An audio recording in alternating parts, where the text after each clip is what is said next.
Good evening, everybody, and welcome to a wonderful Wednesday here over in Breton, west of Edmonton. It's a beautiful, beautiful day. I swear it's spring.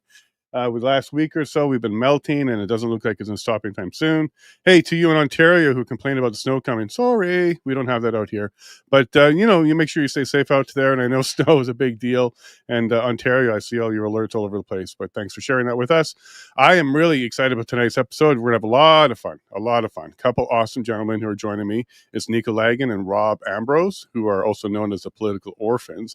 And they're doing an excellent show on X. If you haven't caught it yet, go subscribe, go make sure you go check it out, because what it is, it's a left and a right coming together to have conversations. And this is the best part of what I think we need here in Canada is dialogue. We need to be able to talk.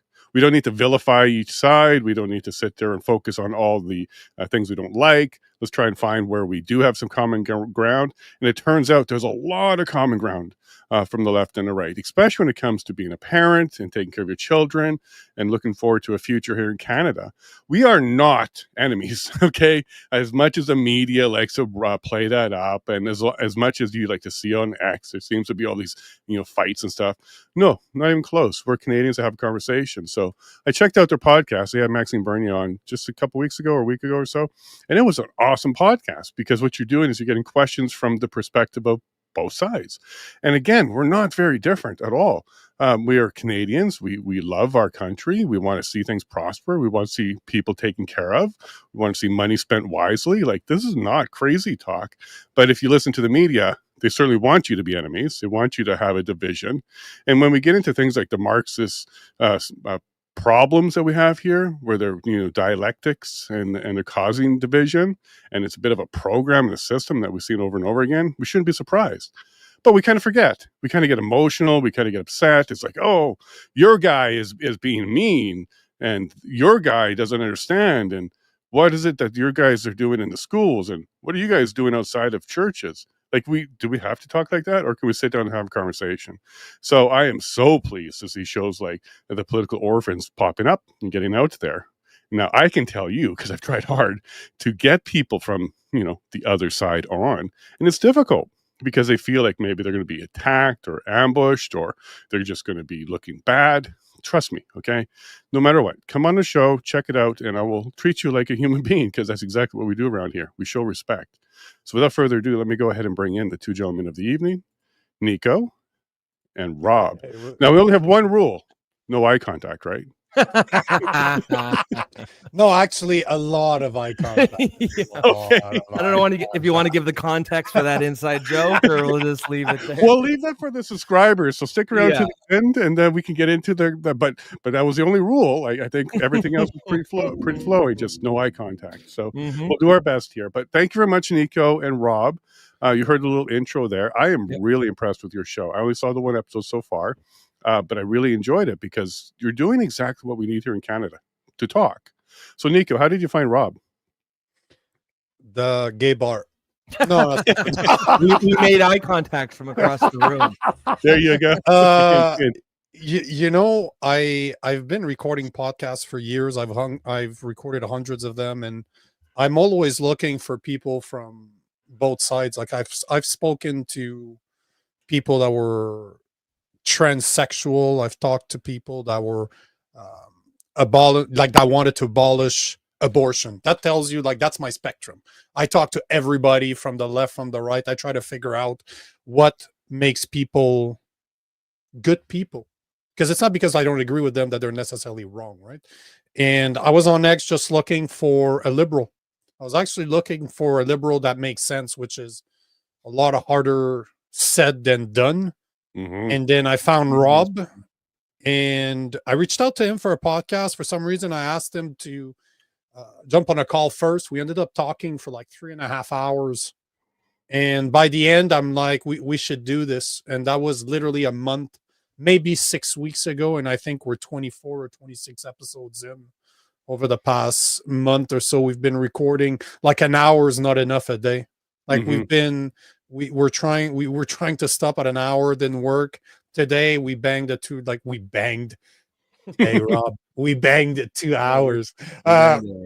but we're easily going 2 hours, and we're just talking about the news, man. We break down what's happening in the US, what's happening in Canada. We approach it from, I'm a Christian, so I'm a what you would call a Christian reformist.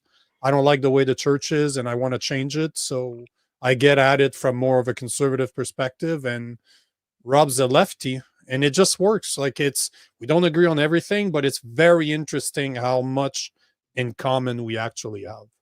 That's awesome. Now, clearly, Rob, you're on community service because you're not doing this willfully. You have to do this, right? So, Yeah. how did you I find Nico? I lost a bet. You lost No, a no, bet? not actually. Yeah, no. So Nico reached out to me on X. I think he just wanted me to be on his podcast, Unwoken. And yeah, like he said, we started to shoot the shit. I told him kind of, about some things, like some ideas I had for a show. He had told me about some ideas he had. They kind of ended up being in the same wheelhouse. And I think we were both just kind of on the same page. We're just kind of sick of, I guess, the politics as usual, the discourse, political discourse these days. Like you said, there's a whole lot more than that we actually agree with. That then divides us. Now, the media would have us believe that we're mortal enemies, right? You can't just disagree; you have to hate each other. That's in their interest to divide us like that, but that's not in our interest. And I think what we found once we started talking, but also as we've done the show and we've had guests and whatnot, we've talked, is you really do have that sort of 80-20 split. There's probably 80% of the things that we just agree on, because as you said in the intro, right or left, whatever, the vast majority of us, 99% of us, all want the same things, right? We all want, that future for our children. We all want our kids to thrive and grow up in a safe and prosperous country. We may differ on exactly how we go about that, but that's no reason to not have dialogue. In fact, that's an excellent reason to have dialogue, right? So we can sort of land on that sweet spot. And so we found that, the 80% that we tended to agree on, like the media never focus on that. They always focus on the 20. And the 20% that we don't agree on, it doesn't need to get, it doesn't need to be ugly. It doesn't need to, just because I disagree with Nico or anyone on issue, doesn't mean that, he's a bad person or I'm a bad person or anything like that. And that's sort of what we're trying to bring back, is this sort of, I guess, politics of yesteryear, this sort of political discourse that we seem to have gotten away from. But I think there's a real hunger for it out there. I agree completely with that. I've been looking for it as well. I've even asked Rachel Gilmore to come on. I've really tried hard to go ahead and find somebody to come and chat with me, but it's difficult. But now I think we're starting to soften up a little bit. There's a lot of common issues out there. This trade war with the U.S., everybody's going to suffer. This is not a left or right issue. There's actually quite a few things that are not left and right anymore. So we're going to have to come to April 2nd. That just happened, like as I was coming on. Yeah. So April 2nd, they're going to go ahead again. We actually get into that because I guess you did another podcast here today about it as well.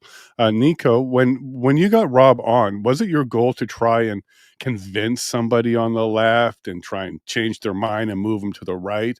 Or was it just to open the conversation, at least start there? I don't even need to try, because Rob will become a rightist soon enough. But no, listen. I think the thing we need to define is what's the left and what's the right, because Please do. I spent a lot of time in the US, and there's this misconception that the Conservative Party of Canada is actually conservative. Like, if you're in the US, you hear the Conservative Party of Canada, you're like, oh shit, that's the equivalent of our Republicans. Yeah, no. Like, people don't understand that conservative in Canada are the equivalent of the Democrat. We don't have anything that is real conservatives. You have something like the PPC that's somewhere in the middle, but there's no such thing as a real Republican Party in Canada that are Christian, that are anti-abortion, that are very traditional in their values. There's none. There's no such thing. We don't have that in Canada. And I'm not necessarily saying it's a bad thing or a good thing. It is what it is. But there is a massive misconception. So if you look at Rob, he's more what you would call like a classical liberal, like JFK type of liberal, like that still believed in personal responsibility. And that to me is what's breaking our society down, is the lack of accountability. This is the biggest problem we face on a daily basis. And it's still possible to have that on the left, but you need to separate the woke left from the left. So there are still people, and the last election in the US was the biggest indicator. Even the Democrats are tired of the woke Democrats. Mm-hmm. They're tired of the messaging. They're tired of where it's gone. And it's a big indicator that you've had so many people like the Tulsi Gabbard, you had the Elon Musk, you have the RFK, they're lifelong Democrats. They're now working for a Republican. But let's be real. Trump is not a Republican. Like, Trump is somewhere in the middle. And even before running, he was a Democrat. He would have never been able to lead a party as a Democrat. So he knew he had to go out as a Republican. But we're so used to fighting each other from left to right that we forget that there's not that much difference between the two of us. And this is what Rob and I basically prove on a daily basis. Like, on Wednesdays, we have a friend of mine, Jason, and very educated guy, ex-military, very left, used to be very leftist too. But you find him more like he's closer to the middle than anything else. So anybody that seems to have a head on their shoulders, that's ready to do their own research, use critical thinking, and have somewhat a sense of common sense, is more of the middle spectrum. And this is where Rob and I sit, right? He's more on the left of middle. I'm more on the right of middle. But none of us are part of the extreme that you see on each side of the equation, like the woke left or the MAGA right. Because let's not lie to each other here. The more MAGA gets to be what they are, the more like woke they're becoming. Like, there is such a thing as woke right, on each side. Yeah. Yeah. The Hearing woke. that term We need to find another. We should call them the rogues, like the right woke, the rogues. But it's just try to make that happen. The rogues. Yeah, let's try to remember that. I'm trying to make fetch happen.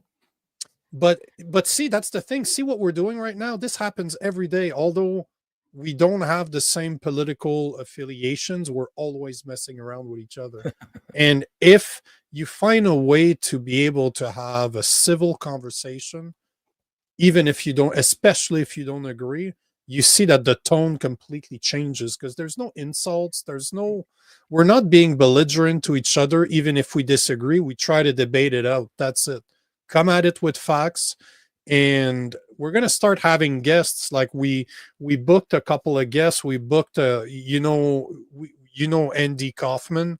So he's more in my wheelhouse, less in Rob's wheelhouse, but he's going to be on the show and we're going to be asking him questions. We had Maxime Bernier last week, which is more in my wheelhouse than he is in Rob. Same thing. We're going to have Judith Curie in the next couple of weeks. I don't know if you know who she is, but she's considered the biggest anti-climate change, the climate change denier of the world. But she's a climatologist that used to teach at Georgia Tech before they went after her, and she just decided to quit the public eye.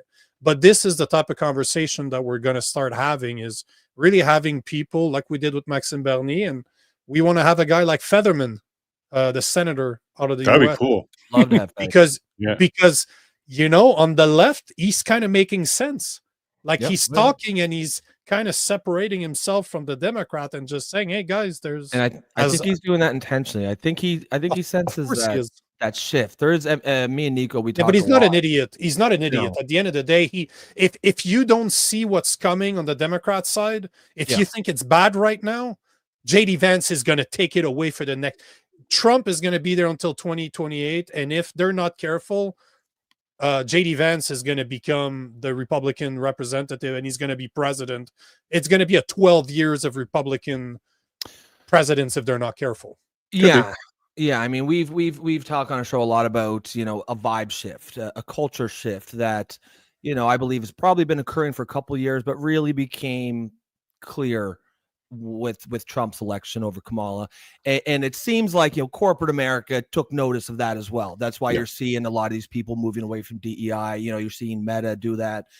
And that's all part of it. Even Disney, like fucking Disney. Oh shit! Sorry, I don't know if I didn't know if I could swear on the show. Okay, cool. I probably should have asked you beforehand. It's got lefty language. We got to put that warning up. Yep. Right. But if Disney is pulling back on DEI, I mean, that is the patron saint of DEI, right? There's something in the air. There's something afoot. I think what happened. I mean, culture is always downstream of politics. I think the culture has changed. I do not think the Democratic Party is aware of it yet. I think fringy guys like Fetterman, I think Fetterman sees it, and I think he's starting to move towards that. But essentially, the woke overplayed their hand, the woke left. And I mean, I'm a liberal, right? Like if me and people like me are sort of being like, whoa, hold on, this isn't right. We're on the wrong path here. Then you did something wrong. I've always been a moderate sort of common sense liberal, but I started a couple of years ago. I started speaking out on some things I didn't really agree with. Specifically, gender was the big thing. Gender ideology. You don't agree with gender ideology, okay? Yeah, no, that was the big thing, right? I don't. I won't go down that rabbit hole unless you want to, and we can do. Are that you later. a father? Yeah. I'm got a 16-year-old son, and that's part of it. I feel like, as a liberal, I've always supported, gay rights. I support that stuff. And then, the LGB, the TQ plus got added on. And I think I just accepted it lazily. I think I sort of like, yeah, I guess this is all the same. Wasn't until about a couple years ago, I realized that they did a bit of a bait and switch, right? They said a couple years back, they were like, oh, just use female pronouns for this man and just pretend he's a woman. And so we were like, sure. They were like, who does it hurt? Right. Like that's the key. Who does it hurt? Be kind, they tell you. And so I thought that's what it was. Just, we understood this even on the left as people were suffering from, gender dysphoria, if you want to call it that. And it made them feel a little better at ease or discomfort with their condition to pretend that they're a woman. So yeah, you go like, oh yeah, that's a woman, wink, wink, ma'am, right? Nobody actually believed that was a woman. And then about 2 or 3 years ago, I realized, oh shit, that was the bait and switch. They expected us to actually believe that that's a woman and have all the rights and access to women's, single sex spaces that all women do. Like, hold the phone, motherfucker. I did not agree to this. You want me to call you she or her to make yourself feel better? Yeah. Who cares? How does that affect my life? But it turns out that they took those small concessions and they use that as permission to enter female sports, female change rooms, female prisons. And I didn't sign up for that. And there's a lot of people on the left who actually haven't signed up for that, although you might not know it if you're looking at us from the other side of the aisle. So I started to speak out, just on that. And I think it was probably 2-3 years ago, I had like a fairly generic X account, 500 followers, 1,000 followers, tweeting out into the void. No one ever really paid attention. But I started speaking out gender, and then it took off. It got traction. I started getting people. Sorry, I froze there, but it'll come back on here. I started getting people responding to me, people who were on the left who agreed with me. And then, I started to build a follower account. And now I've got about, 42,000 followers. Most of them, I would say, are liberals or progressives, people who agree with, broadly speaking, a lot of the issues on the left, except for a few key ones. And the primary one is gender. And so I know firsthand there's a lot of people like me out there. There's a lot of people who are ready for a change. I think they're just not sure exactly how to do that. They're not going to vote, or they're not going to consider becoming a conservative. I think they're just hoping that the left sort of pulls its head out of its ass and politicians start coming back towards the center. Stop letting the lunatic 5% fringe dictate progressive politics. And I guess Fetterman I see as one of the guys who might start to pull back to that sanity, position of sanity. No kidding, and we all went through the same progression here in Canada. At first, it was kind of like, what happens in behind closed doors is your business, we shouldn't worry about it, Yeah, and that was exactly. Trudeau Senior who kinda brought that in place, right? And The as we're government making has our no way business in the bedrooms of the nation, right? That's his famous right. quote. And as we were kind of making our way through the 80s and 90s, there's a little bit more flamboyancy. You can see more on TV. Then every once in a while, you would see, like in a movie, maybe not on TV yet, but in a movie, you would see some gay or some other type of Mhm. advancement within that culture. And then all of a sudden, like it seemed like very quickly in the 2000s, it started to get really scary because children got pulled into this conversation. And the conversation kind of started off first of, well, let's protect the confused. Let's make sure they have a place to talk, all the way down to now we need to teach this into grade 3. This is what they were doing in Florida with that "Don't Say Gay" bill that Disney was fighting. It literally said, "Don't bring the subject up to grade 3 and under." But that was a fight. An entire corporation got into a fight, and it got all messy. This got really crazy really quick. Mhm. Nico, for you, is this where you started to kind of perk up when it was the children? For some reason, the children are now part of this conversation. I've been against this whole thing for 20 years. Like this is, I've been, I would have been a conservative for a very long time. Like if by today's standards, it's just that all of this stuff is absolutely crazy, absolutely nuts. Like we were talking about two examples yesterday. So so I'm just outside of Tennessee, right? 15 minutes outside of the state of Tennessee right now. I can drive to Nashville an hour and a half. Nice. And they passed a bill in 2023 which prevented drag performers. So anything that had a sexual connotation, anything sexually entertaining from the public place. If there's a child that could see that act, you weren't allowed to perform it if it had sexual connotation in public.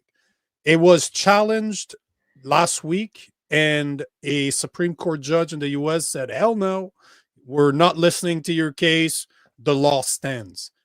The same day I was planning about talking about this, my wife turns up to me. She's like, hey, did you hear about this guy in Canada, a blogger that just got that just got fined for $380,000? His name's Brian Webster, by the way.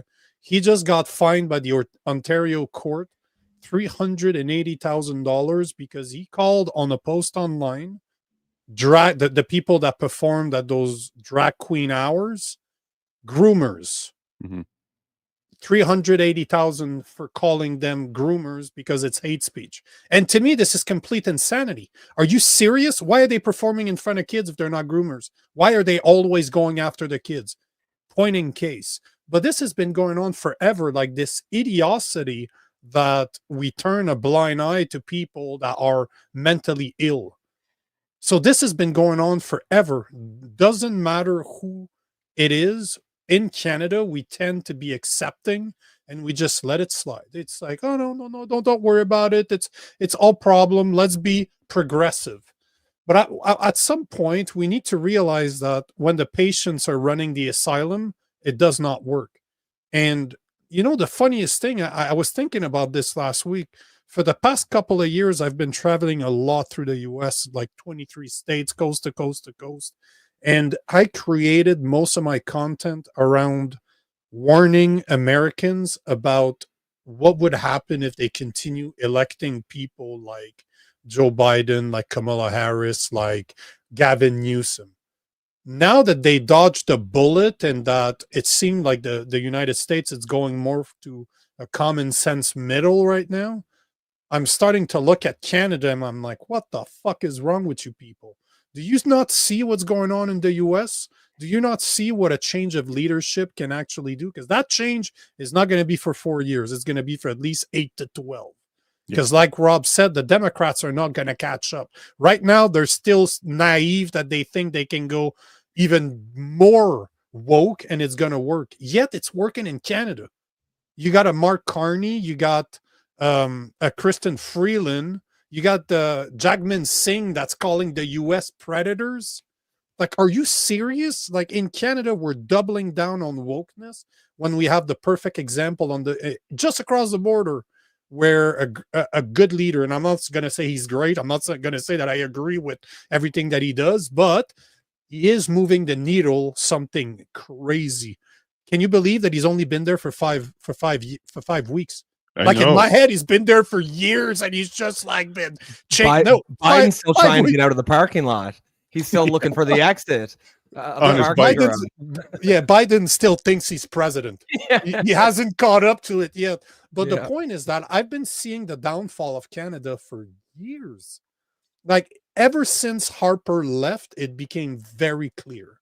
When we elected a drama teacher that's never held a real job in his world and in his life, that was literally born with a silver spoon up his ass as prime minister because he was pretty, because he had beautiful hair. Are you kidding me? Like, are you kidding me? That's why Trudeau's there. They got rid of Harper that prevented us from going down, from shutting off our economy in 2008 like Obama did to the United States, like what happened in 2008 and 2009. We didn't really feel that in Canada because Harper was ready. We went from him, and God knows he had his flaws. Like, don't get me wrong. They're politicians, and I don't trust them as far as I can throw them. You remember who his Bank of Governor was, right? The Bank of Canada governor? It was Carney, wasn't it? Yeah. Yeah, and then Carney is the one that did all that 2008 stuff. Yeah, he went to the BOE of England there. And then he went to the UK, and he's trying to install his world government banking system. But yeah, he handled the Wexit stuff or Brexit, and he really messed that one up. The point is that we got Trudeau that's been in power for almost 10 years. For sake of argument, let's call it 10 years. Our economy has never been destroyed the way that it is right now. Mm-hmm.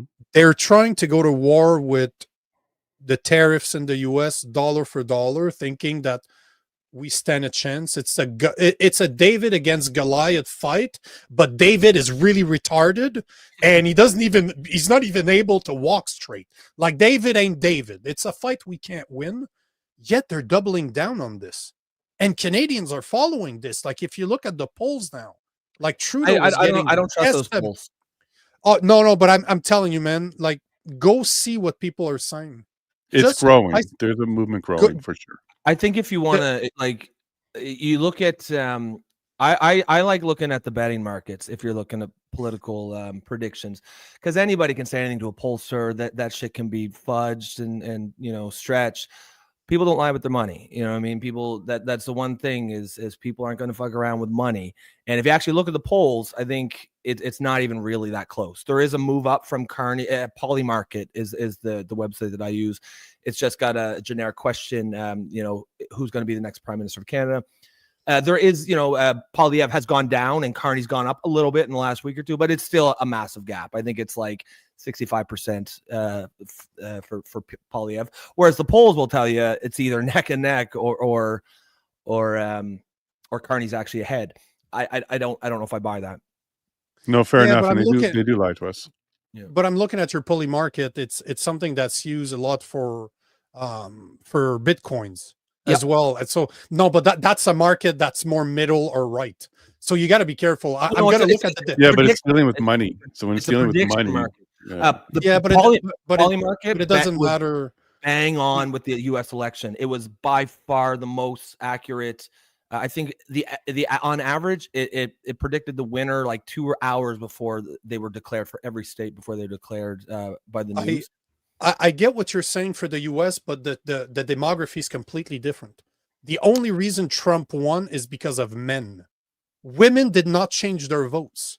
It's still women that voted for Democrats in high numbers. It is men that said no more. And it is mostly men that uses those platforms. That's the thing you need to remember. And in Canada, the average man is not a man anymore. You cannot tell me that the average man in Canada is masculine, because most of them are still as woke as they were 4 to 8 years ago in the US. Yeah, like, but for the most part, people who use those platforms are not political. They're finance guys. They're traders. They're people who they don't give a shit about the winner. But finance is political, bro. Or directly attached to the policies from the government in which you reside. No questions about it. Absolutely no questions about it. But what I think we're learning here is what we're getting is just public predictions, whether it's a poll or whether it's some sort of market with money attached or betting or not. We're still getting public predictions, and you can only do that with good information. So garbage in, garbage out, right? So we don't really know everything that's going on. We know what Carney's intentions appear to be to become the leader, but for what purpose? What is his motive? Who's he really working for? Where does his loyalty lie? And what is his long-term plan? They don't Is he care. just I know they don't care, but is he just looking to come in for a little bit to get an election and then win? Or is he going to try and prolong the election like we spoke about? Like, there's a lot going on here. We don't even know what year this election is going to be frank with you, if we're being honest with each other, right? So, Nico, I did want a couple touch. Well, sorry, hold on. Nico. Before you change, though, Yeah. when you say year, technically it should happen by October, by the end of October. Is that the latest?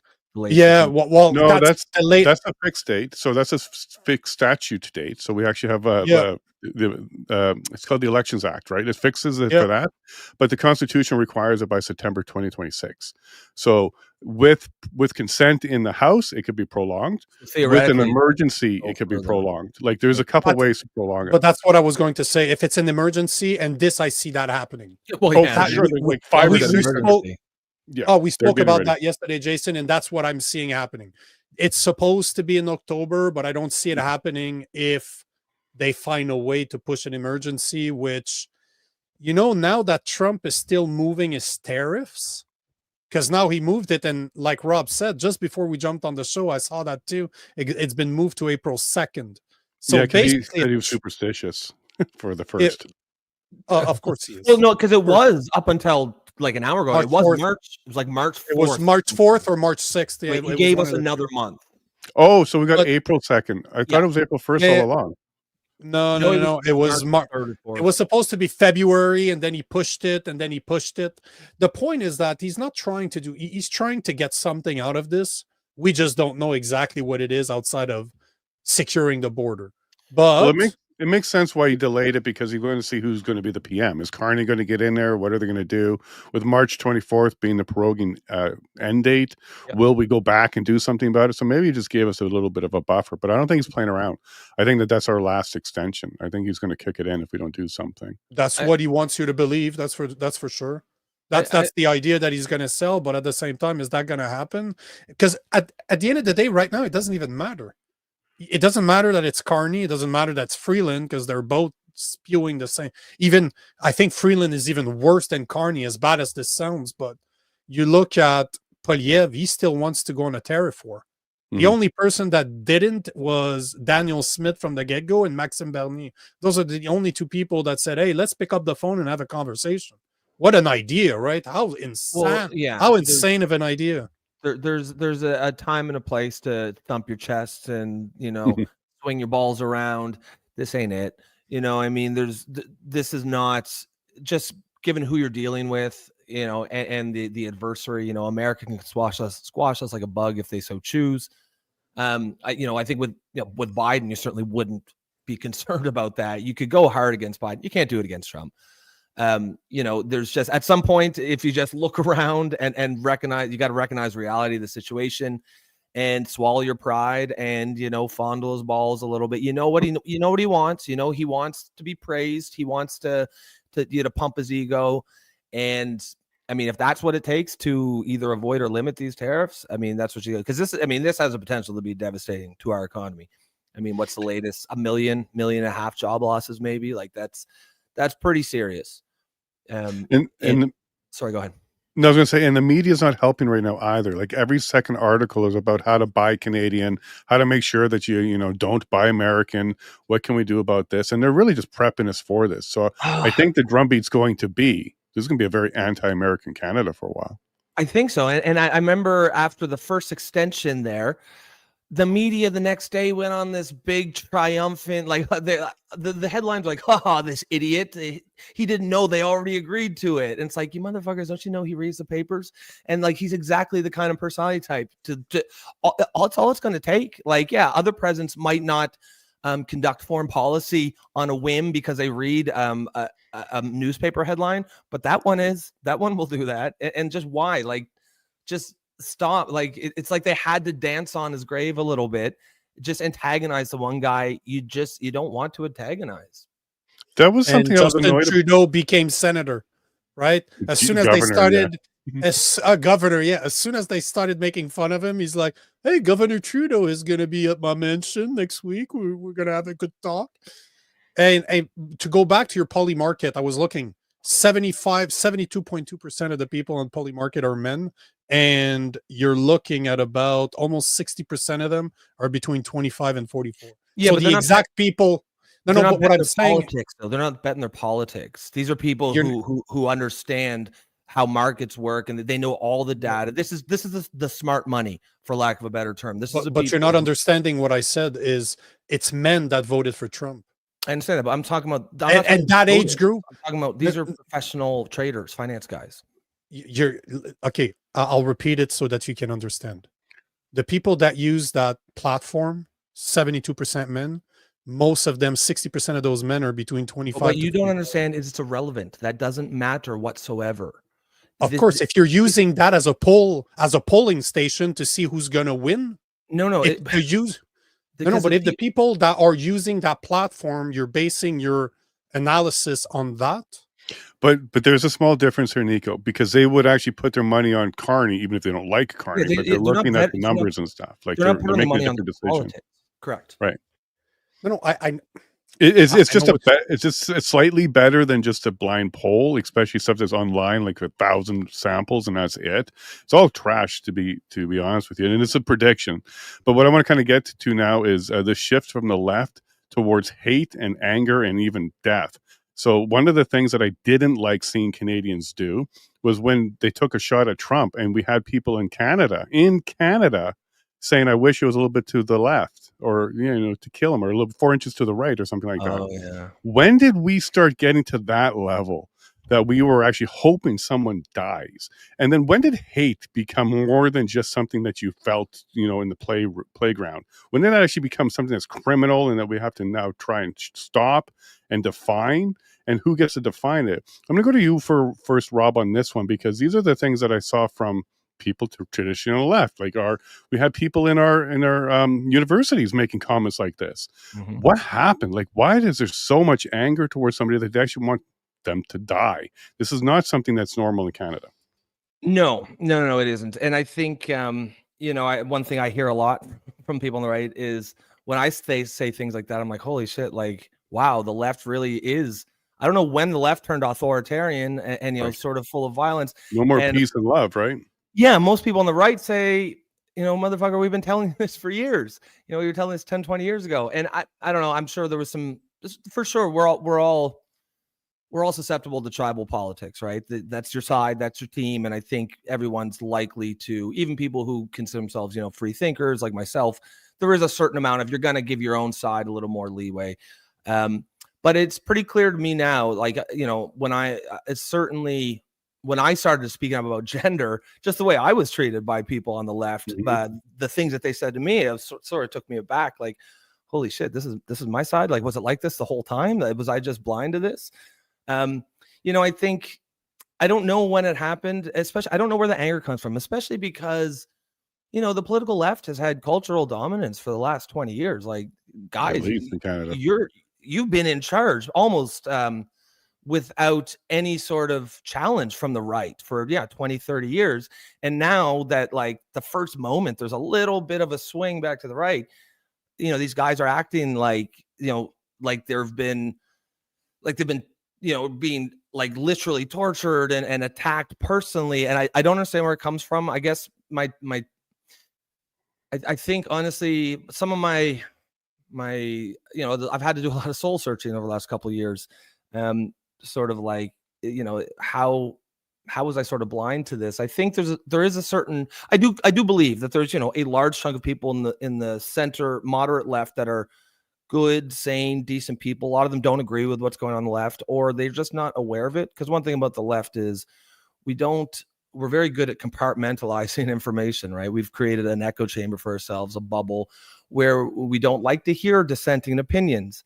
And so it's very easy for us to not see what's sort of happening on the left if it's not put right in front of our face. And not everyone is, perpetually online like we might be, right? Not everyone is on Twitter and seeing this stuff. Most people are just going about living their lives. I don't, and you use the word like hate, and I think that is such a sort of a loaded and interesting word these days. I think, the thing you said is like, who defines it, or who gets to define it? I mean, that's the $1 million question, so to speak. And I think that's what makes it so scary. You see a lot of these rash of hate crime laws being passed across the West. And, they said, there's, I think me and Nico have talked about this on the show. We've really dodged a bullet, because there's one on the docks here in Canada that looks like it probably, especially if conservatives win, looks like probably won't go through because of the prorogation. But a lot of these laws are actually quite scary. They have names like, combating hate online, and that sounds good. Who could be against that? But, of course, the devil is in the details. And it turns out that it's actually being used to stifle absolutely legitimate speech, possibly offensive speech. But I don't know when the left lost free speech as a core value, but we have, free speech that only protects popular speech is not free speech at all. You don't need laws to protect popular speech because it's popular, right? The entire point of free speech laws is to protect speech that might not be popular, that might be offensive to someone. The only time you need protection is when you don't like it. Exactly, right? And we've really gotten the classic, I may not agree with what you say, but I will defend to your death your right to say it. That whole concept or ethos has just completely gone from the left. And I think people on the left should be very, very, very careful as we go down that road, because at the end of the day, you start talking about in very vague, nebulous terms like hate, and giving the state a lot of power to enforce that, even if right now that's your side wielding the power, so you feel safe. At someday that will be used against you too. And I mean, that's why governments change, definitions change. It's just a road we really don't want to go down, and the left seems to be sleepwalking down it at a very brisk pace. Now, when it comes to the hate conversation and free speech, I kind of broke it down just the other day on one of my X posts. I did this choose your own adventure thing. And you can click on a subject and see where you stand and see what party you align with. And one of them was free speech. And the NDP, they want to control everything.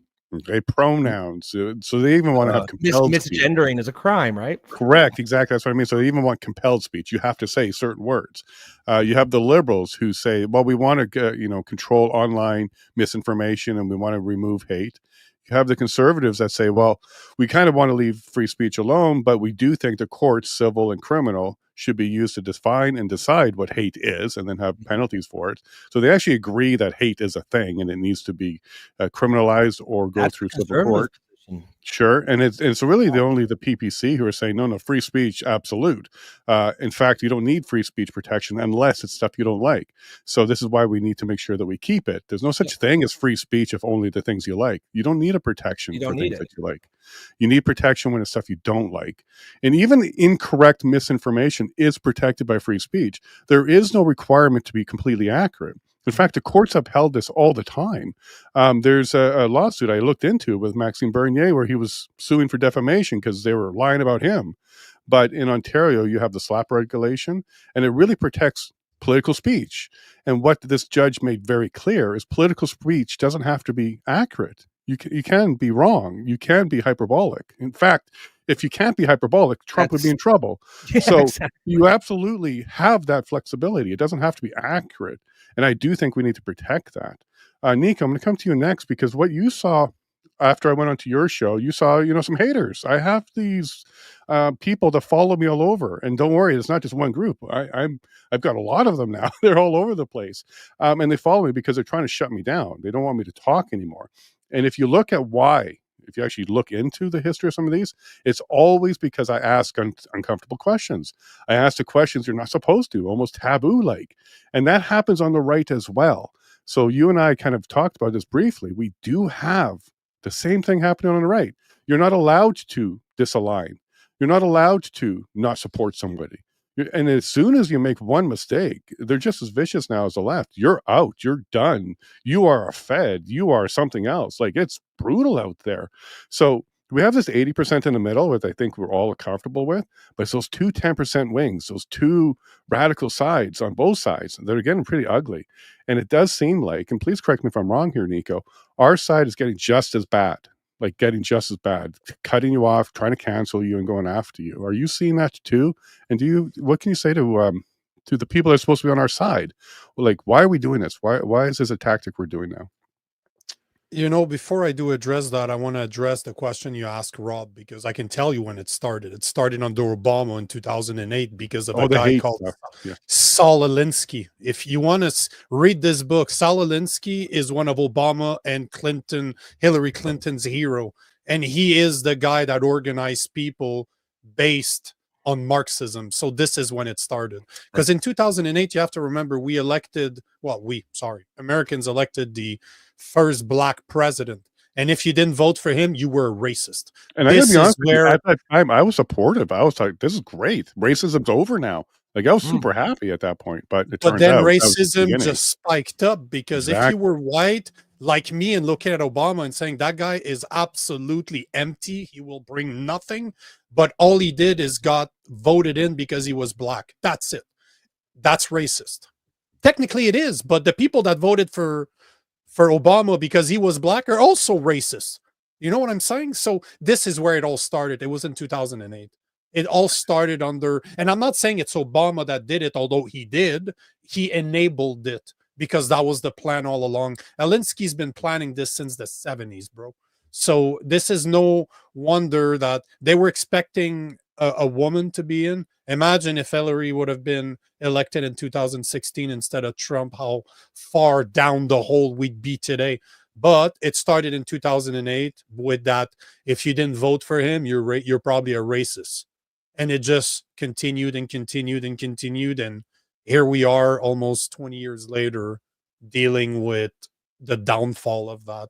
At least in the US, it seems like they're starting to deal with it. But, you know, in Canada, we're still doubling down on it. And everything is still dependent on sex, that even if it's gender, that's invented by mentally challenged people. So you mean there's not 72 genders? No, there's actually 64. Yeah, I think there's 64. I think you're wrong. Stop being so racist, Rob. Are you familiar with former KGB agent Yuri Bezmenov? Are you familiar with him and what he had to say? It's all been orchestrated. And you know what's brilliant? For that, he was correct. He predicted the future. Mm-hmm. But it didn't take somebody that smart to predict it. He just had the balls to say it. Yeah. That's where I give him credit, because there's a lot of people that saw that coming. George Orwell in 1984, written in 1948, predicted it. Huxley, that was his mentor with Brave New World. If you take Brave New World and you take 1984, you put them together, this is the world we live in right now. Both of them were right and wrong at the same time, but this has been coming for a long time. It's just Bezmenov had the balls to say it, to say, hey, America, if you're not careful, Marxism is coming your way. And when you look at what guys like Alinsky did, it's absolutely brilliant, because they changed the narrative from have and have-nots, just making it about money, to something as subjective as a gender. So now you can start dealing with people on things that don't even exist. They're not even tangible. You can reinvent ideology on a daily basis based on nothing, based on what I believe, how I feel inside. So this is where it culminated. It didn't start in 2008. Obviously, it takes a long time to infiltrate academia and indoctrinate people, but those people now are old enough to be the teachers preaching that crap to our children. But yes, to go back to your question that you asked me, yes, the right is as bad as the left. There's no difference. To me, there's absolutely no difference. How much hate? You think you have hate on X? You should see the hate I get on Instagram and on TikTok when I talk against Polyev for saying that he's a hypocrite. Oh, people, and we're not talking about people with no followers. I have some of the biggest accounts on Instagram for Canadian news that follow me, that reposted my stuff.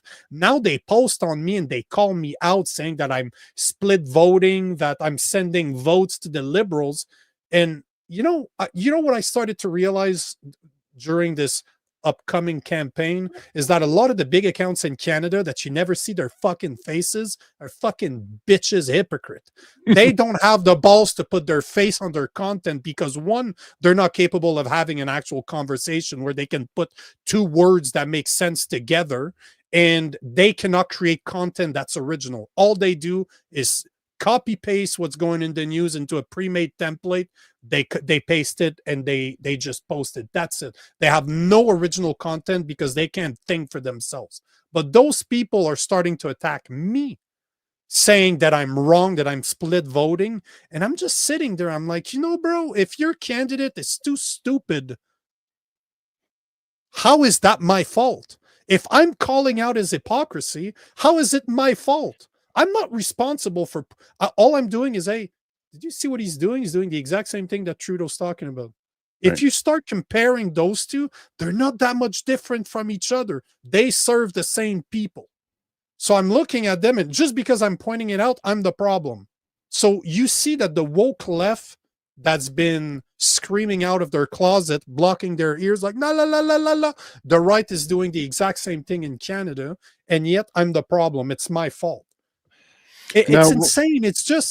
We realized, and Rob and us and me, sorry, we talk about this all the time. You're literally seeing it move.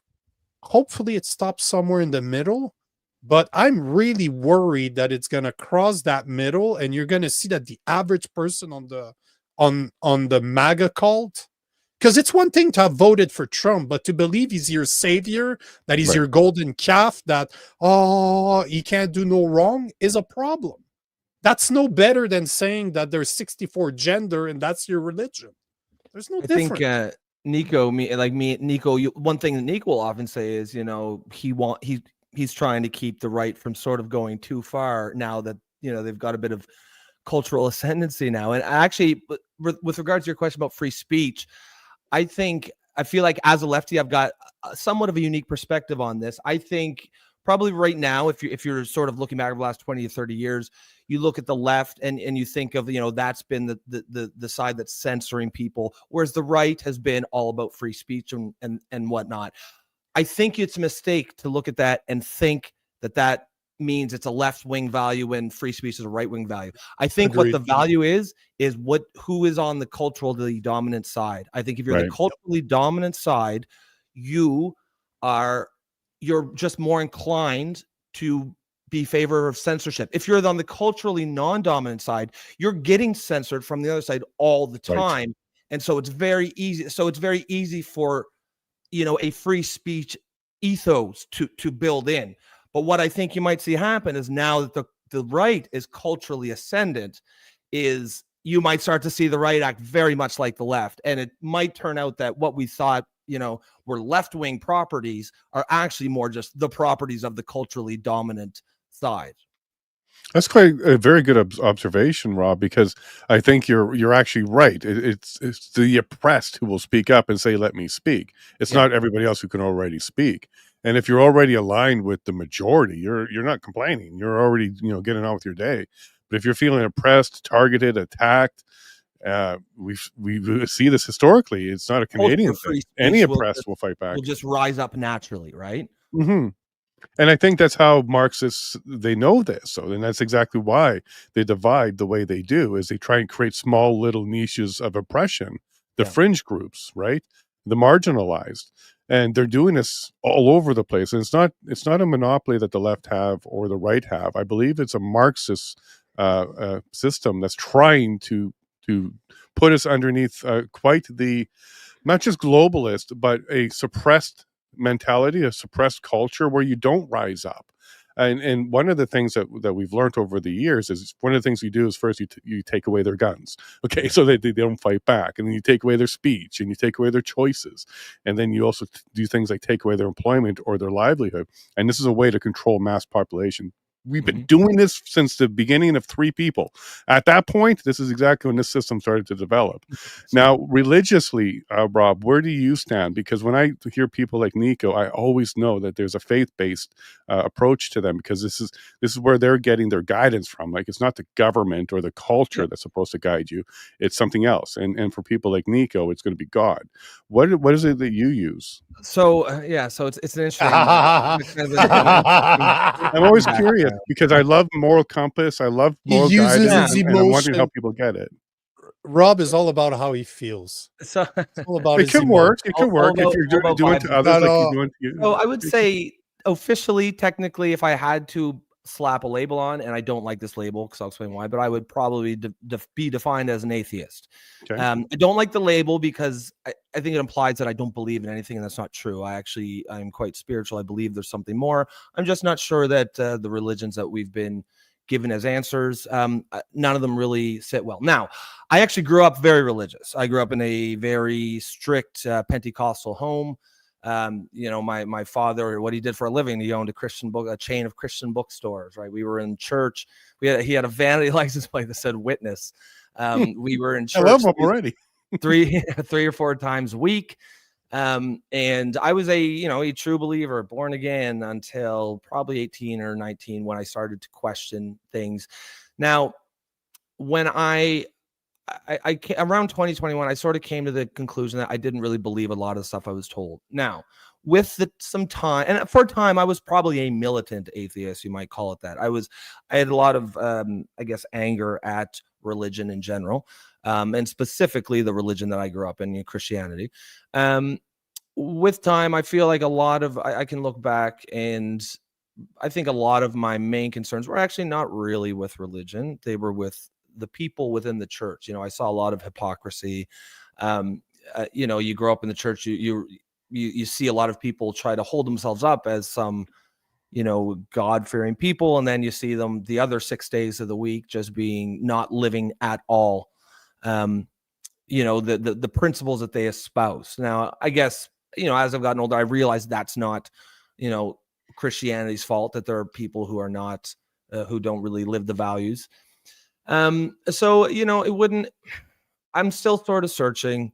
I don't really, as far as where I just have a moral compass.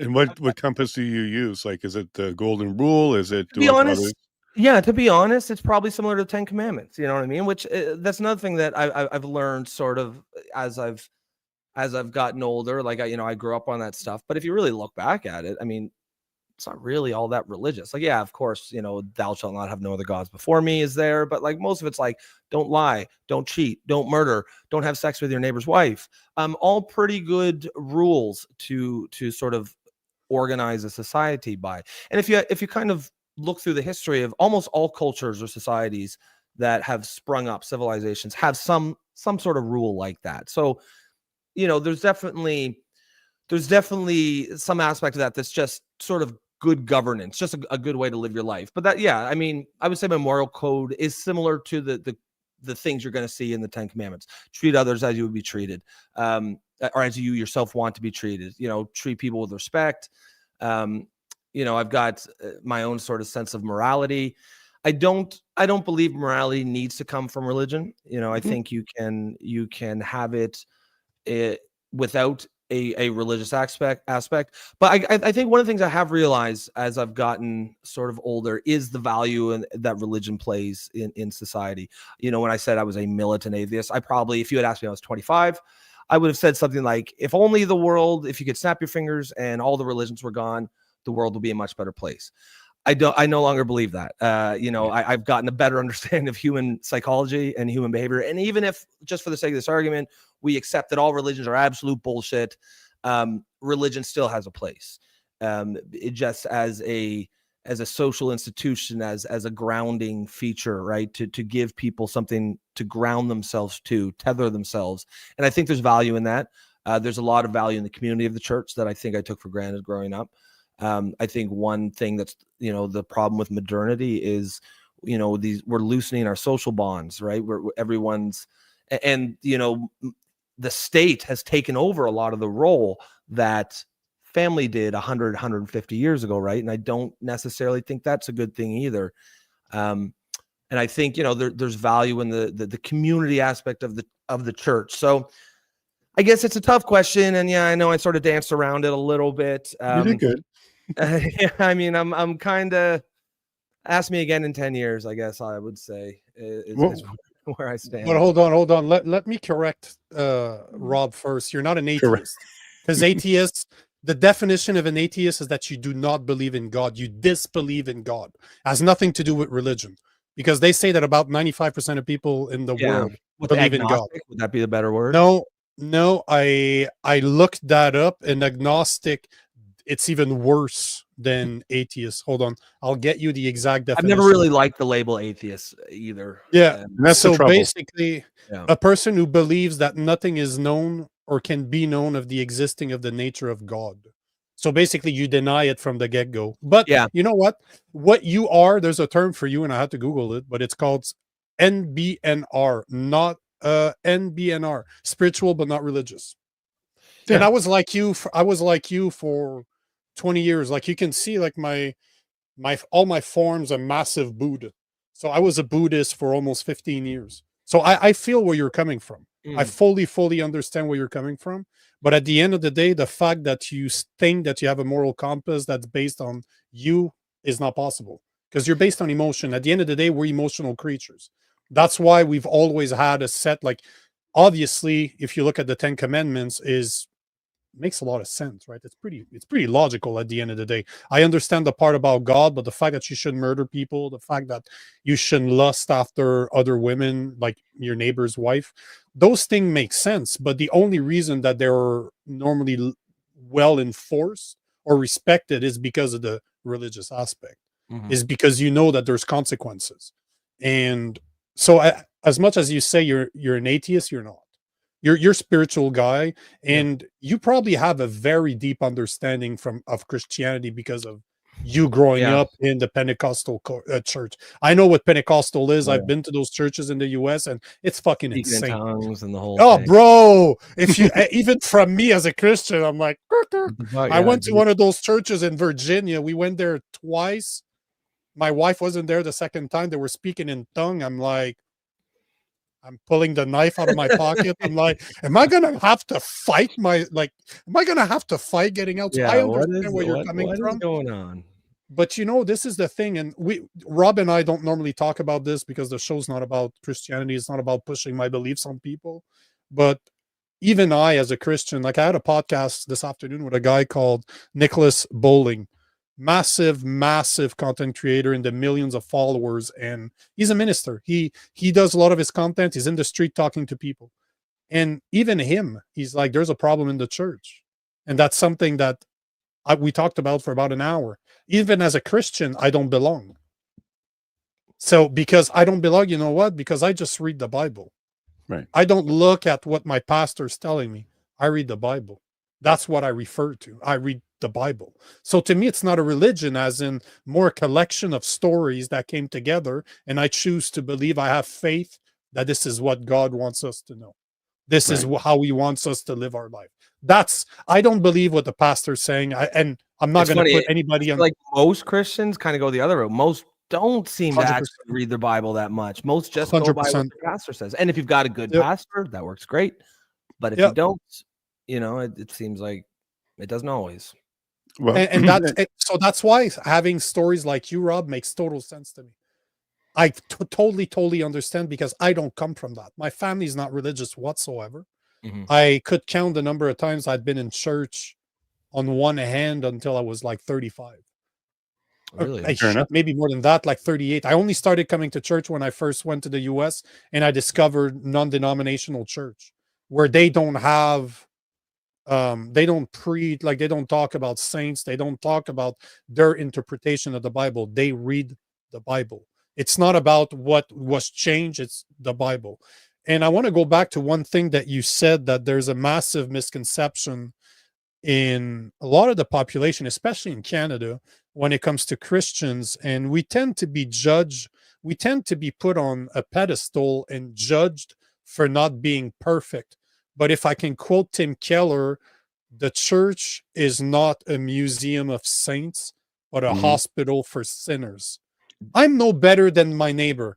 I just try to be better. Consciously, every day, I try to be better. That's the only difference. At the end of the day, I'm going to make mistakes. I'm going to fuck up. I'm going to sin. I'm going to do things I'm not supposed to do because I'm not Jesus Christ. I'm not perfect, but I try. That's the only difference. At the end of the day, that's the only difference. So I think that Clearly. one day when we meet in person, I will be able to get you in a church. And you must be reading my notes, because I have notes right here about sin, and that was the next part of my conversation here with Rob. And Rob, I'm not targeting you for any particular reasons. Nope, I of just find course. it fascinating to hear your perspective. Thou shall not. Okay, so a lot of guides, a lot of things that we shouldn't do. But Mhm. one of the parts of religion, I think, that a lot of people kind of overlook is the atonement and redemption portion of it. We're all sinners. We're all going to fall. But to be able to pick ourselves up and know that there's a way to do that, there's a path for redemption. This seems to be what's lost with cancel culture. It's like, boom, as soon as you do something or you say something or you use that N word, and you're done. Like, you're Even if it done. was 20 years ago when you were a stupid kid or something, right? Right. Yeah. So I think this is what my message is. We need this back. We need to have redemption back. We need to be able to learn how to forgive again. And this is part of our theme song. We got to learn to love again, or it's all over for us. Because if we don't do that, how are we ever going to be accepting, the people that were pushing vaccines on children and still doing it after we got more information, or the people that were targeting us for speech? Like, how do we get back to society if we don't have redemption and forgiveness, and understand that that's part of the process too? It's not about what you can and can't do. It's also about, well, once you make a mistake, is there a path for redemption? And we've kind of lost that part of the culture, I'm afraid. Your thoughts on that, Rob? Yeah, I mean, I think you're right, and I think it's kind of interesting. I think as the right sort of gets a cultural ascendancy that it probably isn't used to, over the last 20 or 30 years, there's going to be some major changes, and I feel like there's certainly going to be a place for people, like you guys on the right to try to be the voice of reason or sound the alarm if and when you see things going a certain way, because I think as the right gets this sort of more cultural power, I think it's going to be grappling with a lot of those issues. It's going to like, how do you deal with people that, have been oppressing you, I guess, for lack of a better term, for the last 20 years? What route are you guys going to go down that route? And I think how long the right, of course, the pendulum's always shifting, right? That's just the way of it. And I think how long the right sort of is going to hold on to that cultural football will determine I guess how they respond to this moment. Now, as far as like the cancel culture goes, I think on the left, I mean, certainly the left has perfected that. I mean, that's basically a calling card for the left.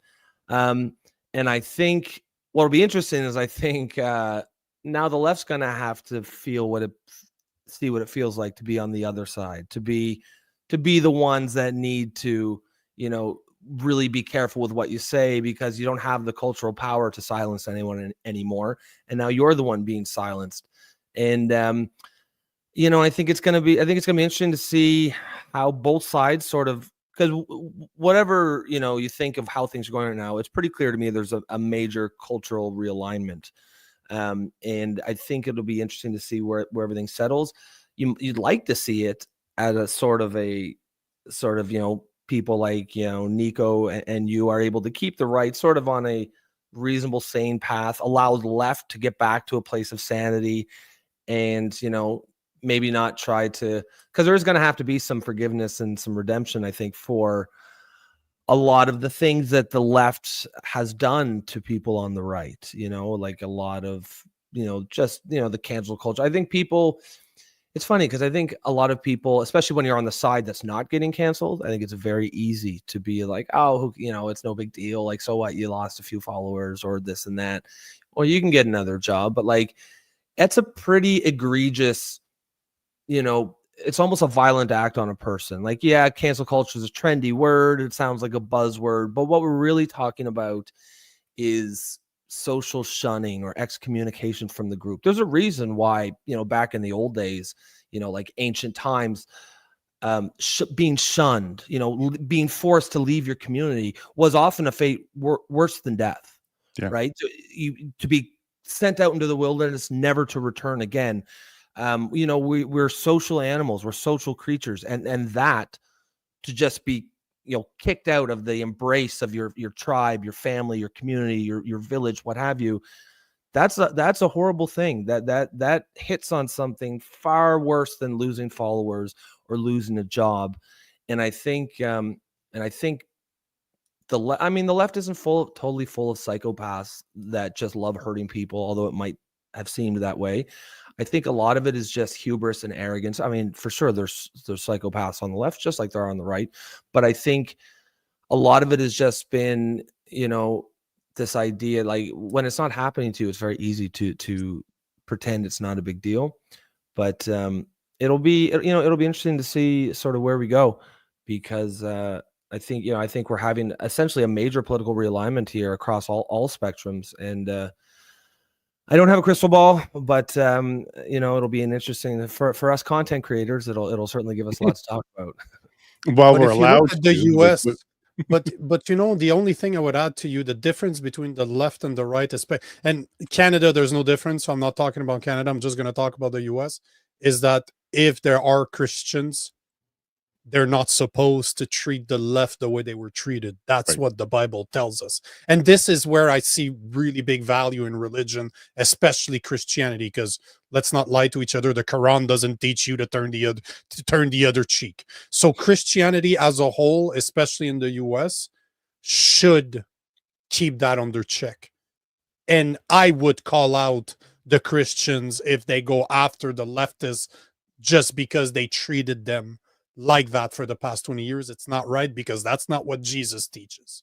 So I think that's the big difference between the left and the right, especially in the US, is that that Christianity portion. But in Canada, I don't know what the solution is, because you look at, there's no right in Canada. Let's be honest here. There's no such thing as right. The religious aspect in Canada is non-existent. Mention Christian, they automatically think you're a pedophile and you endorse fathers touching children. That's basically the views that people have in Canada of Christianity in major places. So we'll see, but at the same time, I don't know what it's going to take. I don't know for you guys. I don't know if I can ask a question instead of letting you ask all the questions. go ahead. Since we still host I still host the show. It's hard to get the host out but of your blood, man. I get it. I totally get it. Go no, ahead. but it's not for that. It's because I like to have that conversation with Rob, because we tend to be opposite, but see how we're capable of still having a conversation, even though that we don't necessarily agree. But at the same time, I'm curious to ask you guys, like, what do you think is really going to happen in Canada? Because this is something I've been struggling with for years now. I've been creating a lot of content. I can create a lot of content for the US, and I've grown to more than 200,000 followers as a Canadian with a French accent, making content for Americans. So that tells you. But yet, if I turn around and I start talking like that to Canadians, I get shunned by both sides. It doesn't even matter which side it is, because I believe that in Canada, we're even more tribal than the US is when it comes to our beliefs. Like, it's like, it cannot be questioned whatsoever, because the left needs to be against the right. And if you dare speak against both, there's nothing to be done. Like, what are we supposed to do as people? I hold Canada deep in my heart. It is the country in which I was born. I have because we do everything online and my wife is Italian, we can decide. And that's something that we're discussing, because with the climate that we have right now in Canada, we don't want to be in Canada.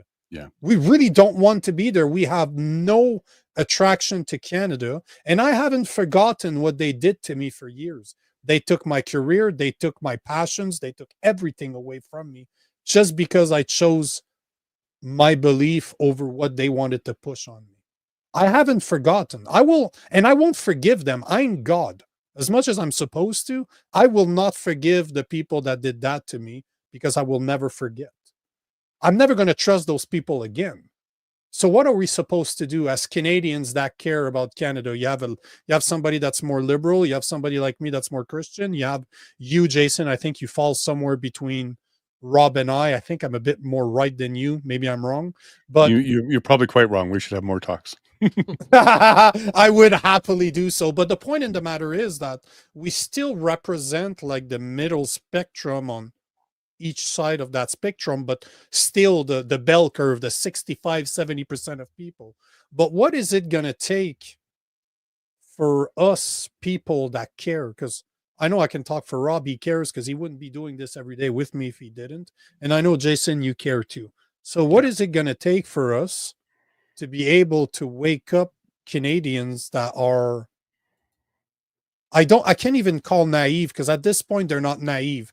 They're doing it on purpose. They just don't want to know. So what is it going to take for them to see how bad it is, how bad it's going to get? Because it's going to get worse before it gets better. Yeah, so let me let Rob grab that one first, and then I'll give my honest answer, and then I'll give my pessimistic or my optimistic answer. I mean, I would say probably as my starting point on the left, and you know, I'm obviously middle left, and for the rest of the left, you know, I get called far right all the time, which is of course ridiculous. But just because where I am, I would say I think we all broadly agree on the big picture problems facing Canada. I think you guys probably think it's more dire, more serious, more severe than I would. I think we are on a wrong path. I think it can be fixed with good leadership. Now, I don't know who that is. You know, I haven't really given too much thought about who I'm going to vote for, and I will when the time comes. But I mean, it's not like if Trudeau's not running anyways, but it's not Trudeau, and I think it's not the Liberal Party. You know, I think one of my things is, even as a left-leaning traditional liberal left-leaning voter, I think the left has to essentially get their ass kicked in order to learn that there's a serious problem. You know, I think I was hoping Kamala's loss might do that, but it hasn't for the U.S. Democrats, and for the Canadian Liberals. It isn't clear that they're even aware that any type of shift has occurred, or that they need to change. I think they need to get basically the floor mopped with them before they might realize, oh shit, maybe we're wrong. Like, there's still a lot of people down in the States that think the problem was Kamala wasn't left enough. She didn't talk about trans enough. She didn't go on about left-wing causes enough. She didn't bring race into it enough. And I mean, when you see that, you're like, these people are clueless. I don't know that there's any reaching them. All we can hope to do is de-emphasize them, get it so that their voices are not the ones that are leading the party. I think when I gleaned from your question, Nico, was sort of probably some bigger picture things. You're talking probably about like globalist agendas and stuff like that. I'm probably not as well versed in those as you guys are, and there's certainly a conversation that we can have on the show. I think, I think, but that's not what I mean, Rob. Like, forget the political side of things, because again, like I said, like cultural. There's no, yeah. I'm really looking at culture, because politically we have no conservatives. So can you separate politics from culture, though? One influences the other. Yeah. Obviously, a president, like you can see in the US, has a direct effect on culture. That's why earlier I was doing this, because can you imagine 2 years ago people dancing like Trump? Trump has been dancing like that for probably his whole life. Like, you can find clips of him doing it for a long time. But him becoming president allowed people to copy him. But at the same time, the problem in the US is not the same as Canada, because they have kind of that clear definition between the two parties. We don't have that in Canada anymore. That's why a lot of people call the Liberal and the Conservative and the NDP a uni-party, because they're literally just the same piece that's always moving together, that's always seemed to do the same thing. So what do we do? Because it's going to need, we cannot wait for our leaders to change. We're going to have culturally to change and to demand. I think it was 1776 when the French invented the guillotine to remove the head of the French king because they couldn't take it anymore. Is that what it's going to take for us as a culture to say enough? Because now we're blaming Trump. I posted about this morning. I'm like, can we stop blaming a boogeyman? There's no boogeyman. We've been destroying our own country. Thank you very much. It ain't Trump in a month that's shutting us down. It's Trudeau and the liberals that's been doing it for 9 years. And the guys like Poliev has just been standing there doing nothing. So what is it going to take as a culture for us to wake up and say, you know what, maybe it's time for us to take our pitchforks and start walking on the Parliament Hill? So I have a bit of an answer for that one. And again, I think we're on the same page here, Nico, because God now you're going to see damn a it. bit, now you're going to see a little bit how right I am on this one. My optimistic one is we have a peaceful transition to a republic. That's my optimistic one. We're able to make that work. Okay. We're able to make that work. We sit down, have a conversation, and we peacefully do that. What was that, Rob? What was that look? What does that look like? A province is the first one to enact a provincial constitution, which we have the power to do under the current Constitution of Canada. Be more republic-like. Other provinces follow suit. And if enough provinces become republic-like, then on a federal level, we can have that conversation and take that step. It's a peaceful revolution, okay? And so way to taste the republic. You know, we can do this in Alberta pretty quickly. I have a whole proposal for Alberta on it. This is my optimistic one. A peaceful transition to a republic. That will fix a lot of things. In fact, if we did that, the Democrats, Republicans, Independent, Libertarians of Canada would come together for one time in order to create the republic, and then they would split and try and manage the republic after that. But it would be the first time all of these groups come together for the common goal to become a republic. So I think optimistically, that would be it. Pessimistically, and which I think is more realistically, we're going to have a civil war in Canada. We're going to go kinetic. Alberta is going to separate with the support of the U.S. It's going to get to that point over pipelines, something along those lines. And the energy emergency from the U.S. is going to allow them to do certain things, which are going to align quickly with Alberta and their desire to separate from Ottawa. And that's where we're headed. I think we're headed to a civil war. It started in Alberta and backed by the U.S. I think all the chess pieces are in place for that. And I'm working hard every day. And I want to say very clearly here to CSIS and RCMP who love to watch my show, I'm not calling for that. I am absolutely hoping we don't head in that direction. My desire is to do a peaceful revolution through, a resolution, not a revolution, but a resolution to a republic. But I think it's going to go kinetic, honestly. And unfortunately, I'm in Alberta. But that would take years. I think it take years. I think it's going to take an event. I think there's going to be an event. And the event is what's going to cause Alberta to kind of separate. I don't know what that event is. I have no idea, But I like your idea of the republic, but as I'm reading about it, as you're speaking, I'm just pulling out the articles here. It seems that it's something that need to be done by unanimous consent. So it's almost like the province itself is separating from Canada. Am I wrong here? So there's a path, and I've talked to Bruce Party about this. He's a law professor. I'm going to be talking more about it on Thursday, so to tune in on Thursday. There'll be more about this tomorrow. But no, there's a process. We can still, under the current constitution, every province has the ability, and not one of them has done it, but created their own constitution, which allows you to do things like elected officials for judges and sheriffs, elect them. You can have recall. You can do that. There's a lot of tools that we can put in place right now with no changes to our constitution. No province has done it. Every time Quebec has come close, because that's basically their big threat to Ottawa. We're going to have our own constitution. We're going to do our own thing. Every time they come close, they get concessions and they get whatever they're looking for. At them, yeah. Right, exactly. But I think what's about to happen is Alberta, I think it's going to be down to energy. It's going to be down to trade. It's going to be down to... That's actually interesting because, I mean, I'm in New Brunswick, right? So I have a completely, we're sort of insulated from a lot of this stuff. New Brunswick, just the East Coast, we're kind of we're a have-not province. We're kind of just, sucking and we're reliant on the federal government's largesse for our sort of way of life. There isn't a whole lot of radicalism out here, but I'm interested to sort of hear your take. Now my brother lives in Alberta. He's in Calgary, and he tells me a little bit about that, so I do have some sense. But like how much consensus or like how popular an idea is this? Like some version of, maybe not one of those specific plans, but just some version of like something has to be done. Like, what is the Right. main beef? Is it energy? Is it the lack of being able to get the? It's respect. It's historical respect, generational Okay. respect. We've been damaged a lot. Even with conservative governments coming out of Alberta, they let us down. And we're about 40% is ready to unzip the border right now and leave. There's a Really? huge push in Alberta right now for independent. And I'm one of the few that's kind of holding that back, like holding that dam back. And it's getting harder. It's getting really hard to hold that movement back.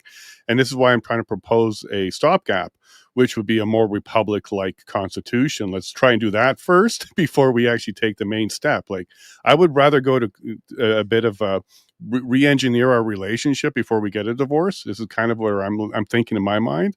But there's a large portion of Alberta, lots of supporters of mine, especially within the PPC, that they're ready to separate right now. They're ready to cut Alberta out and move it to a 51st state or a state on its own. They don't really care, but they want to get out of Canada.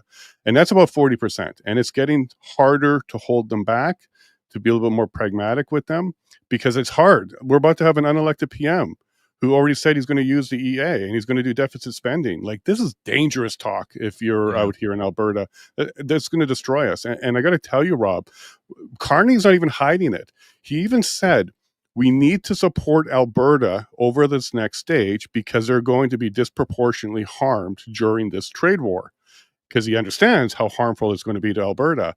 He's already prepping Canadians to kind of help Alberta. That's a big signal that they know it's going to hurt us and they're doing it.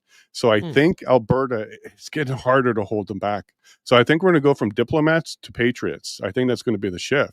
And I'm working hard to stay on the diplomatic path because I do want to see a better future for us all together, if possible.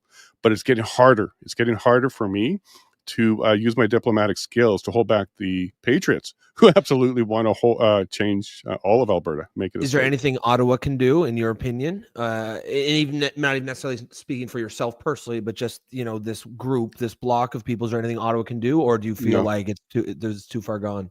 No, I think it's because it's the uniparty. There's a complete trust gone.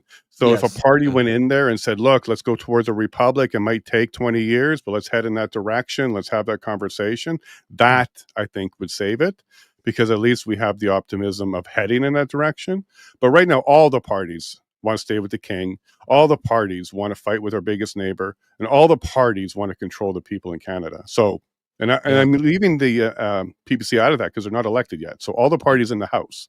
So the current group, it has to be replaced. And I think replacing all 343, unlikely as that is a solution, but I don't think we're going to get there. But if there was a party like the PPC pushing towards a republic, like having that conversation, that might hold some Canadians back, but it may not be enough at this stage. Nico? They deserve it.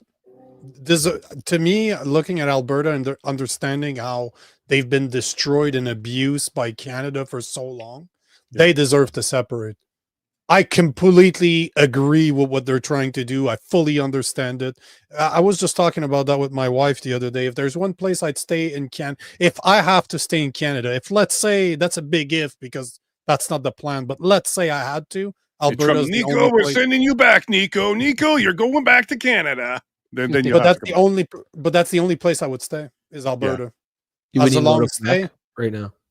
No, because Quebec are a bunch of hypocrites. They're very good at sucking on the titties of Canada, but yet they don't want to participate in anything. They refuse the pipeline from coast to coast in Alberta to go sell our oil from the Atlantic, be Port of Montreal, Port of Quebec, refuse to do it. No. Quebec is very good at taking money from Alberta, but not very good at helping Alberta. That drives me nuts. But the thing is I really like Danielle Smith. Like, she is my favorite leader in Canada, is by far Danielle Smith. Love the way that she thinks, the way she handles business. And you know what? If there's one woman that could probably do it, it's her. And she probably would get the support too. I don't think it would be a hard sell for her to be able to flip either Alberta as a republic or sign a deal with the US that they separate and they become the 51st state. The only thing I'm hoping is I have enough time to become an Albertan before that happens. Because I understand that, but I understand it. I understand why Canadians are so fed up with this crap. And it's easy for literally Canada's controlled by Ontario and Quebec. These are who controls Canada, and they are the ones that abuse Alberta the most. Like they're the ones that are taking advantage of Alberta so much. So you have Quebec that don't care, you have Ontario that don't care, then you have BC that don't care. The only provinces that care is like Manitoba, Saskatchewan, and Alberta. Manitoba, Saskatchewan are getting anally raped from all sides because what they have no power whatsoever. And then you have Alberta that has all the natural resources in the world to make us one of the top five, probably top five superpower and energy in the world. And then you have governments upon governments upon governments that refuse to take advantage of it. It's, man, I remember 10 years ago, still at the end of Harper, I had friends even 20 years ago that would go to Alberta, that would start working on the oil fields. They'd come back from a couple of years of doing that, just like shawing, shawing, shawing, shawing. It was just printing money back then because nobody wanted to do the job, and they're extremely lucrative job. Now it's been destroyed. So I can't blame Alberta for being pissed off. I really can't. I understand them. And I think they need to stand up. I really, so as much as you want to block that movement or try to delay it, however you want, whatever word. I'm trying to be diplomatic until all options are gone. That's why I'm saying whatever political word you want to put on it. I'm not a politician, so I'm going to call it whatever the hell I want. But the point is that I understand it. I support it too. Even as somebody that's outside the province, I understand why they're doing it, and I think they should. It's about time that maybe that's what it takes from Canada. Maybe that is exactly what it takes for Canada to wake the fuck up, is to have Alberta that says, you know what? Fuck you. We're done supporting your ass. Fuck you. Go suck a dick. We're out. Can you imagine the slap in the face that would be to Quebec and Ontario if Alberta just said, screw you bitches, I'm out? And I get it. I think we deserve it. I really think we deserve it. Maybe that's what we need to wake up. And I think we're getting closer to it, Nico, to be very honest with you. So, Rob, I'm not sure if you're aware. No shit. What happened here in Alberta when Trump said, hey, fix your border? The first thing Alberta did was, okay, we want to do that. And the way they did that is they sent 50 sheriffs to the border to protect it. They're not relying upon on the RCMP. They're not looking to Canadian Border Security Agency to do it. They brought the sheriffs in because there's a distrust. There's distrust between law enforcement. If they were doing their job, we wouldn't need to address it. Why aren't they doing their job? There's some holes. There's some problems. My episode, I think it was yesterday or the day before, Tuesday or Monday, it was with a whistleblower from the Canadian Border Securities. And he flat out said, yeah, I totally understand why Danielle's using sheriff. We can't do the job. Really? So look, basically Alberta is already trying in certain ways to be very sovereign, including when it comes to law enforcement and not relying on the RCMP as much. So we're making those steps. We're heading in that direction. And I think at any time we could pull that trigger. Now, Rob, my question to you is, there's only two ways to do it: on consent, without consent. If it goes without consent, that's going to be ugly. And do you think that's something that Canada would stand by and watch? Or do you think we're going to have a bunch of other provinces pushing against Alberta, trying to stop us, and then boom, there's our civil war? I'm concerned about. That's a fascinating question. It's a fascinating scenario. I can't. I mean, so I'm ex-military. I served. I cannot imagine a scenario where Canadian soldiers would not even. I'm sure they could be ordered. I don't know. Trudeau changed the law. He can use the military inside our border now. Oh no, for sure. I'm sure they made. I just mean the culture within it. I That's cannot my question. imagine. Will we just let Alberta leave or what? Yeah, I can't imagine soldiers would obey that order to go to engage in a war against Canadian citizens. You know, one of the things that our training, and I get in this argument a lot with people who left-wing idiots who, if they see on my bio that I was an Afghan vet, they're like, oh, how was it killing Afghan babies and stuff, and wow, these idiots are out there. But one thing I'll say is, like, to the extent that an army can be moral, I believe Canada has a moral army. One of the things that we were constantly trained in is, you not only have the ability or the right, but you have the duty. You have the duty to disobey an unlawful order. And I think if at least unless something has changed, but from when I was there, if we were ordered to open fire on Canadian citizens, I don't think the government would have the military behind it. Now, could they find mercs or something to do it? I'm sure they could. As far as where the public stands on that, I honestly don't think the Canadian public is even aware that this is a possibility. I've got some vague ideas just about how serious the situation is there, but honestly, our conversation tonight is probably the deepest dive I've had into it. I think the public would be amenable to Alberta's side. I think it's like, one thing I do know is Alberta has gotten a raw deal. If you sort of just, money in versus money out, and it isn't even just about money. But you can almost use money as a proxy for respect, really. And just, I think there's an attitude of, just taking and taking and taking, and well, what can they do anyways, right? There's nothing they can do. And I sort of understand that anger that must cause in the Alberta population. Would you say this is this in the bigger cities? Is this in Calgary as well? Is this in Edmonton, or is this more starting in the rural areas? And is this a populist movement, I guess? Like, what is your take on, like, is Calgary seen as, like, the capital from Hunger Games, like the weirdos that are disengaged from the problems facing the common Albertan, or what's the dynamic there? 100%. Edmonton too. Okay, so Edmonton's got a lot of drugs now. They've opened up things. There's a lot of camps and tents and that kind of stuff. It's kind of lost. It's about 90% support rural, and maybe about 20 or 30% in the cities. It's absolutely the rural part of Alberta that's ready to go. Ready to go. But we do make up the majority if you start to look at it that way, and we are the ones that will do it. You saw, the Coutts blockade, the truckers, the farmers. Alberta is pretty ready to go. And this is what I keep learning when I meet with people. I sit at a table of 10 people, 4 want to leave right away. They're like, really? Separate. Wow. Oh yeah. And they want to go. 2 or 3 of them are like, I can see us getting there. And then the rest of us are trying to keep it together, but we understand. Like, we totally get it. It's not sustainable. Yeah. All you need is a good voice, like an idiot like me, that can explain to people why they need to leave. And well, the French accent's not going to work well out in Alberta. No, but actually, it probably would, because I would talk against the rest of Canada. So you can always find a way to associate with people. But the point being that it's at a pivotal point right now. And with a guy like Trump in the US, keep on pushing and pushing and pushing and pushing. Those 3 people that you're trying to stop on that 10, the 4 that are already there, the 3 that are like, I'm starting to understand what's going on here, they're going to be easily flipped.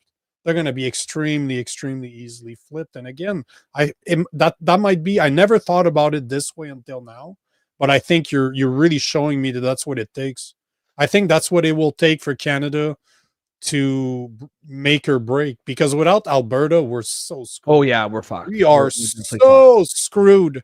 Yeah. And so this is what it takes. You know what? I'm not gonna say I'm gonna wish it, but I'm gonna wish it that it happens, because but I want Canada to wake up. You want the good outcome is what you want. I'm so tired of the state of affairs that we have in Canada. It really, really bothers me. It hurts my heart to be ashamed of being Canadian, because I am ashamed of being Canadians. When I see the way they act and they treat each other, it really bothers me. And I know for a fact that you don't learn lessons when everything goes well. You learn when shit hits the fan. And unfortunately, in Canada, we're extremely sheltered. It always comes back to our war of independence. You look at Canada, we lost it. We have a mentality that is, I don't like to call it loser, yet this is the word I always use, but we have a mentality where we're very docile. We take orders and we just accept it. And having spent so much time in the South from coast to coast, they're so patriotic. It is ingrained in them to fight. They own guns because they are ready to fucking fight.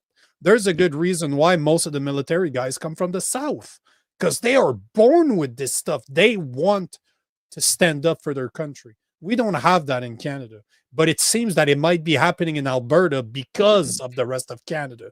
They're starting to want to stand up because they're tired of it. And that is a dangerous recipe for Canada. Very, very dangerous recipe for Canada. And I don't want to say that I want to see it happen, but I kind of want to see it happen. Jason, well, let me ask. let's leave it at that, because what we're going to do is jump over to our supporter section, because we can drop CSIS and RCMP that way. And then we can absolutely have a little bit more wishes if we want.